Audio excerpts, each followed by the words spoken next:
Olá, irmãos, bom dia, a paz de Cristo, né? Um bom domingo para todos, né? Antes de começarmos a nossa aula, né, do oitavo mandamento, pedir a todos que possam estar orando pelos irmãos enfermos, né?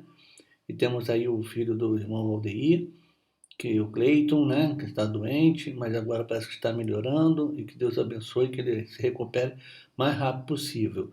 E também por outros irmãos que vocês saibam que possamos também estar orando, tá? Deus possa estar abençoando cada um aí, refazendo a recuperação. Iniciando assim a nossa aula aí do oitavo mandamento, né? Não furte, seja íntegro e trabalhe, né?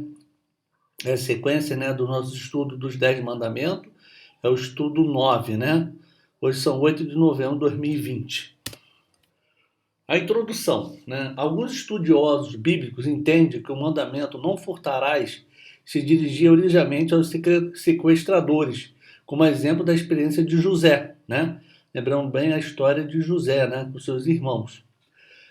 Temos até aqui, ó. Passando, pois, os mercadores midianitas tiraram e alçaram a José da cova e venderam José por 20 moedas de prata aos ismaelitas, os quais levaram José ao Egito, né? Temos a história linda de José, né?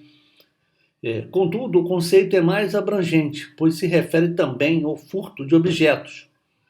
A unidade da raiz do verbo hebraico se estende de remover secretamente a trapacear. Assim, a propriedade da tradução literal do texto revela sua aplicação contra tudo o que é referente ao furto, a apropriação indébita, né, de coisas ou pessoas.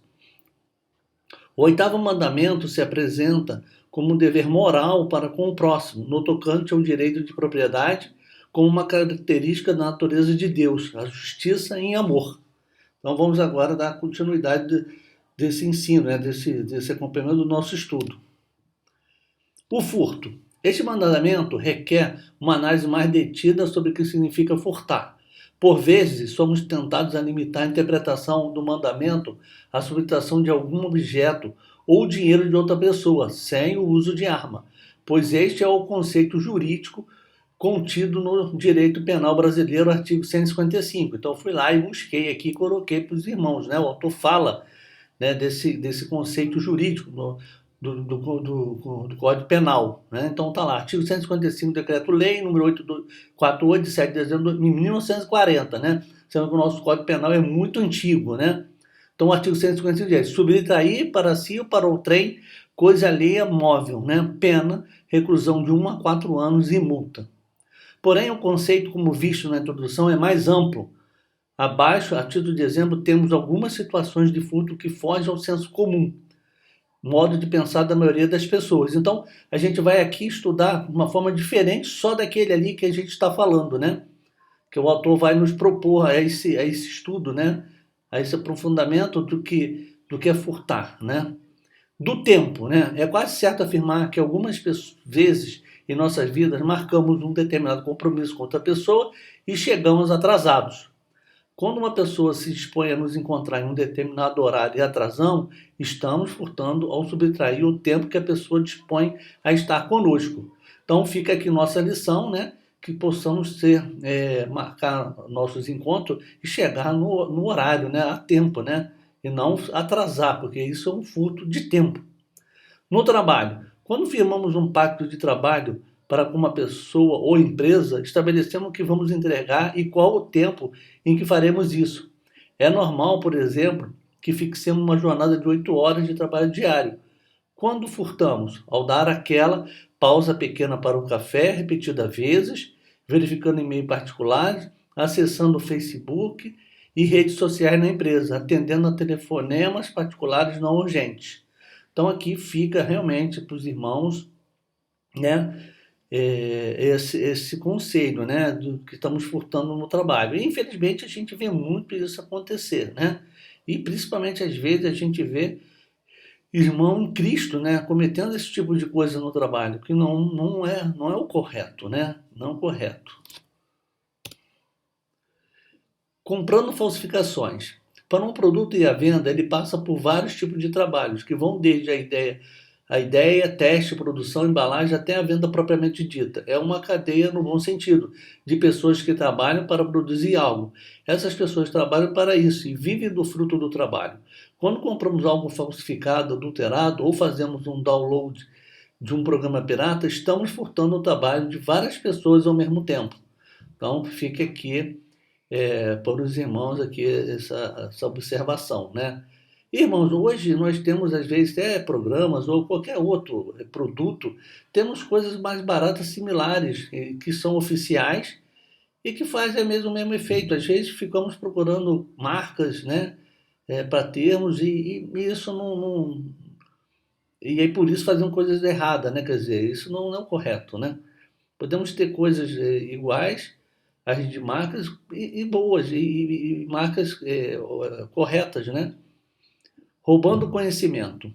Já ouviu alguém colar? Já ouviu alguém copiar o que o outro escreveu sem dar o crédito ao autor? Pois é, quem assim age furta o conhecimento do outro. Os exemplos acima servem para nos lembrar que o furto é um pecado sutil que, por ser rotineiro, deixamos de considerar como tal. Serve ainda de lembrança que o primeiro prejudicado é quem furta.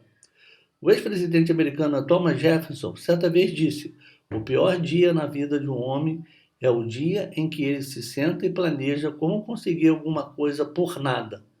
Na fala de Jefferson se percebe duas lições importantes: o dano que o ladrão causa contra si e contra o outro. Aplicação à sua vida.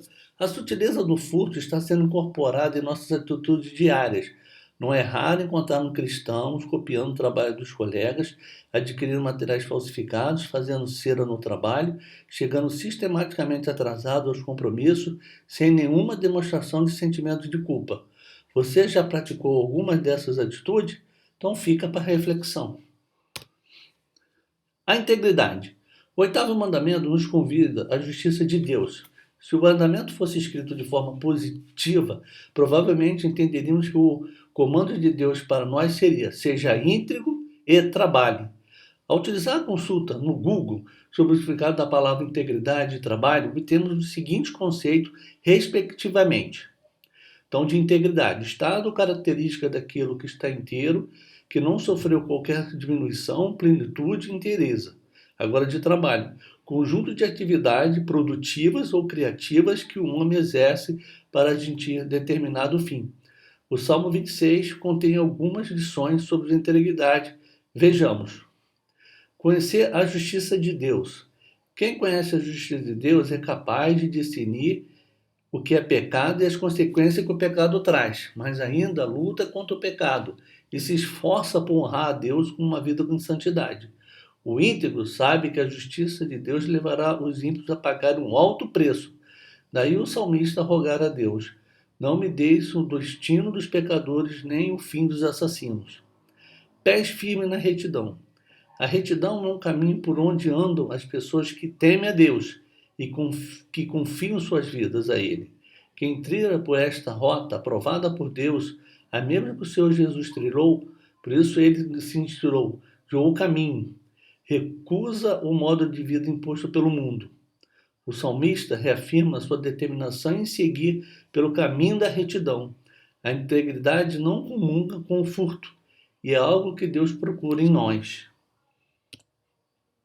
O trabalho. Se é verdade que a integridade é uma característica importante que Deus busca em nós, na nossa relação com o próximo, no trabalho, seja ela qual for, devemos empregá-la, nos afastando assim de atentar contra o mandamento. Então fica aqui uma reflexão para a gente, né? A Bíblia mostra o trabalho como bênção de Deus e não como maldição. Todos devem trabalhar e isso é honroso. O apóstolo Paulo disse que se alguém não quiser trabalhar, não coma também. Não existe trabalho baixo e alto, desde que seja honesto. Até os ricos trabalham. Certamente, produzir e enriquecer é trabalhar. Talento, habilidade, esforço são elementos do trabalho. Os bens e propriedades adquiridos por meio do trabalho honesto ou por herança são opostos ao furto e ao roubo. Então aqui vemos aqui o apóstolo Paulo falar, se alguém não quiser trabalhar, não coma. Então temos que trabalhar, irmãos, temos que trabalhar, principalmente, né, no meio cristão. Não podemos ver gente parada, né, fingindo, né, que não consegue emprego, que não tem emprego. Tem que procurar, tem que arrumar um emprego, tem que achar. A gente sabe que o desemprego está grande, mas temos que avançar, temos que trabalhar. A primeira regra bíblica contra o furto aparece em Gênesis, e declara: no suor do rosto comerás o teu pão. O apóstolo Paulo se expressa assim: aquele que furtava, não furte mais. Antes trabalhe, fazendo com as próprias mãos o que é bom, para que tenha com que acudir ao necessitado. Percebemos que essa prescrição bíblica sobre o furto tem duas partes. A primeira é a manutenção própria, aquele que furtava, trabalhe fazendo com as próprias mãos o que é bom. Devemos merecer o que temos, adquiri-lo mediante a troca de valor por valor.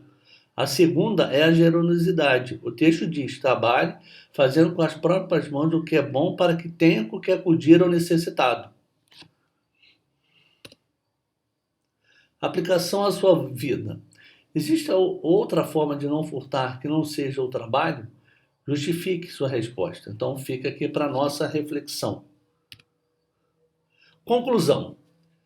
O amor, o propósito de mandamento não furtarás é a proteção e o respeito, o respeito por nós mesmos, pelos bens alheios e pelo próximo.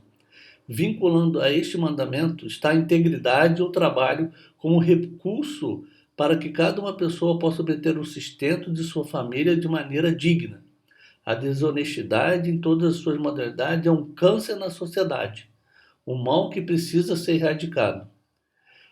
Este mandamento é reafirmado no Novo Testamento, demonstrando claramente o amor de Deus para conosco. O Senhor Jesus ainda nos encoraja. Meu pai trabalha até agora e eu trabalho também.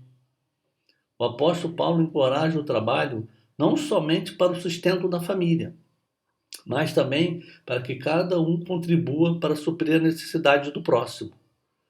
A palavra de Deus nos convida a dar bom testemunho, exalar o bom perfume de Cristo, onde viver e por onde passar. Dessa maneira Deus será glorificado.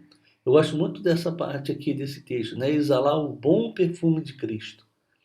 Este é um mandamento de justiça e amor para conosco, à medida que o seu oposto é um convite para que possamos usufruir do fruto do nosso honesto trabalho, pois é um dom de Deus. Eu desejo um bom dia para os irmãos e a paz de Cristo.